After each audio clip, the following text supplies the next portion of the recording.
प्रथम मुझे मैदा नहीं से गोटे चामच घी आउ गोटे पैकेट इनो पकई एबे अल्प अल्प पानी दे गोटे स्मूथ बैटर तैयार कर देखते तैयारी हो गला बैटर। एबे मु 2 कप चीनी नहीं और गोटे कप पानी देछि किसी केसर मिसाऊँ कलर आ भल टेस्ट पाई एवं ताको किछ समय फुटिया को छाड़ी एबे तैयारी हो गला आम सीरा। तापर गोटे पैन रे किसी तेल गरम कली और गोटे पैकेट रे से बैटर को पकई जलेबी गुड़िक तैयारी कली।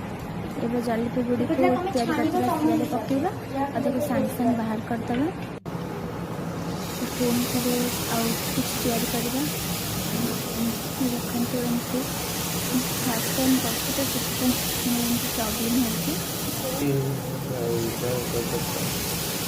सब गुड़िक तैयारी करदबा आउ तापर सर्व करबा जिला।